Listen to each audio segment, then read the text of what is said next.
Quantifire. Optimization module.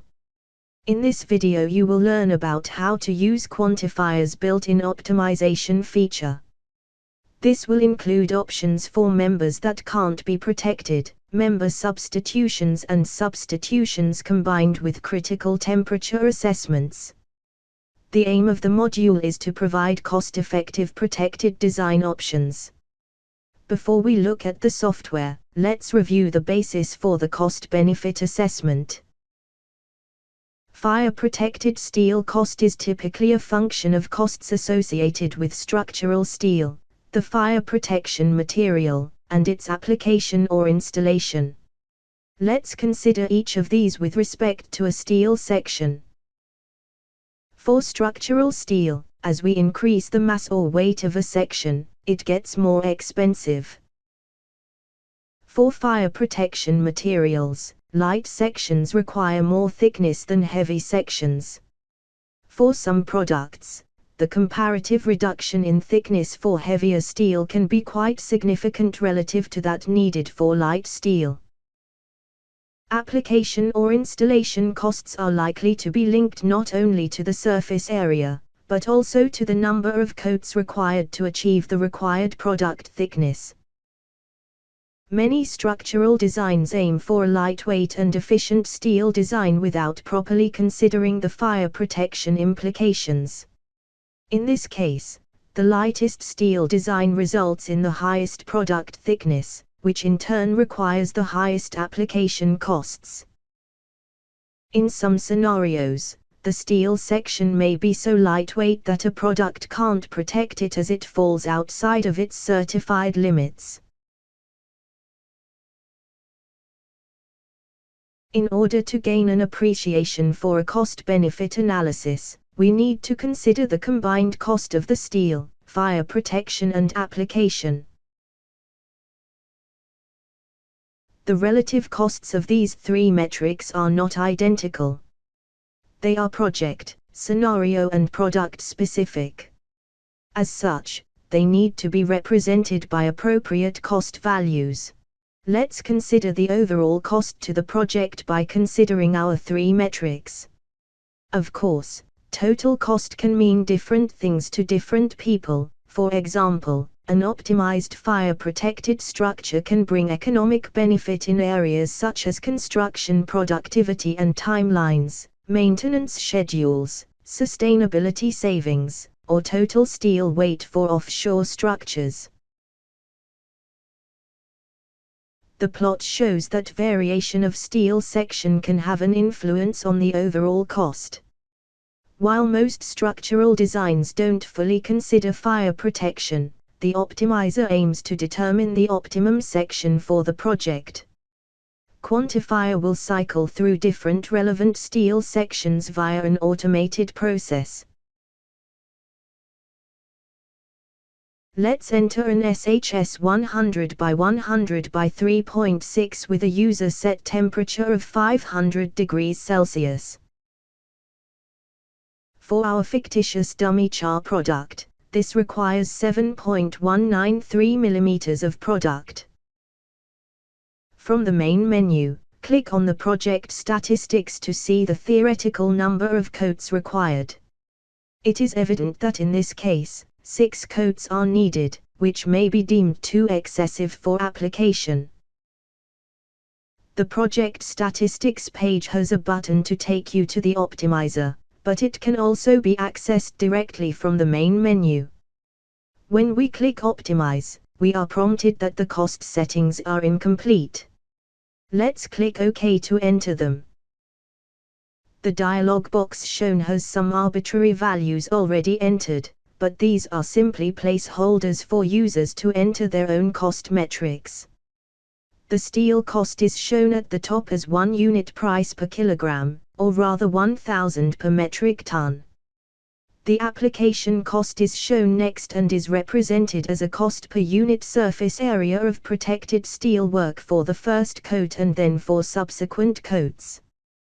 We will leave these prices as they are shown for now. The material cost is shown as blank since no material costs have been entered yet. Click on Edit Material Costs to enter pricing. The product and system details display box is shown. Let's set the currency to be GBP and enter the cost per liter to be say 5. This display also allows you to see the maximum theoretical thickness per coat, which of course can be modified by the user.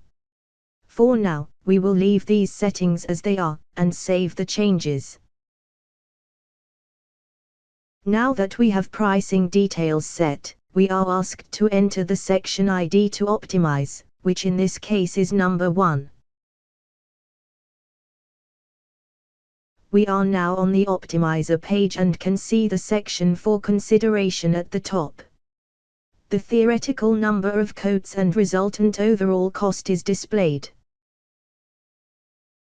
We want to consider possible alternative sections, and there are 2 ways to do this when we click on Generate Sections. We may already know possible alternative profiles. In this case, we click on Manually Select Sections and enter them directly. For example, let's consider the same serial size but with greater wall thicknesses. Quantifire can automatically identify potential alternative sections. Let's look at this generator tool a little more closely. The section generator identifies that our parent section was a serial section. It is therefore assuming that we want to just consider serials. We can change this to consider fabricated shapes or both serials and fabricated options. It also recognizes that our parent section was an SHS shape and again, assumes we want to retain this shape for potential alternatives. The overall geometry limits are assumed to be fixed. In other words, we want to find a solution that retains the overall depth of 100 and width of 100 mm. Of course, these options can be modified accordingly. When we click on Generate Sections, Quantifire searches through the loaded steel database to find potential matches.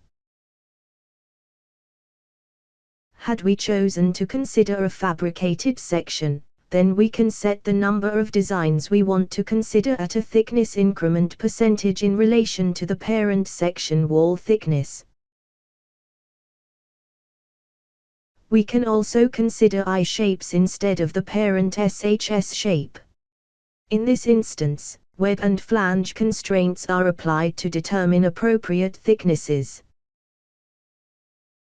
Had our parent section been an I section and we were looking at fabricated options, then full control of the design exists, including fixing the flanges and changing the web thickness, which is particularly useful for beams with web openings. For now though, let's consider serial SHS shapes only and select the UK sections as the ones we want to consider. To analyze these we need to determine the basis for the critical temperature. The display box reminds us that the parent section was set with a value of 500 degrees Celsius. In this instance it can only retain the same approach. The optimization results are now shown on screen. The 3 graphs at the bottom show cost of steel, PFP material, and application, with respect to the weight of the sections. The values associated with the parent section are shown in red. The plot on the top left is the number of coats which in this example started with 6 and then drops down to 3. The plot on the top right is the overall cost of the potential alternative sections. If we scroll down, we can see the tabulated results. This includes the respective cost which is color-coded green in favor of the cheapest solution. In this case it happens to be the 8.8 mm wall thickness which is ID number 8. If we wanted to bring that back into our estimate, we can click on Replace Parent Section and enter the ID we want. The updated profile designation is now shown, and if we show the comments column, we can see that text has been added automatically to inform that it's been modified from a different section. Let's consider the same section again, but this time we will use the advanced Eurocode critical temperature method, which by default assumes a utilization of 65% at the accidental limit state of fire. We can see that the resulting temperature is below the product's certified critical temperature and therefore cannot be protected. Let's use the optimizer to find possible alternatives to get a protectable design.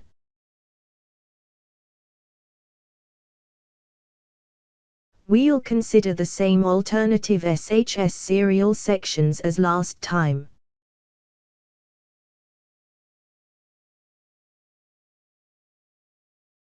When we click to analyze, we are now presented with the option to perform an advanced calculation to determine critical temperature.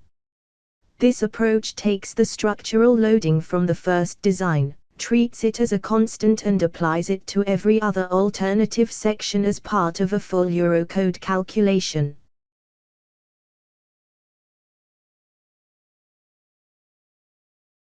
We can now see a more pronounced variation in overall cost relative to the different steel weights. The tabulated results show that the critical temperature is increasing with increased wall thickness and associated enhanced structural capacity. The first wall thickness to provide certified protection is a 5 mm wall design. The cheapest solution is the 10 mm wall thickness, but only just in comparison to the 7.1 mm wall thickness design. Let's adopt ID6 as our preferred alternative.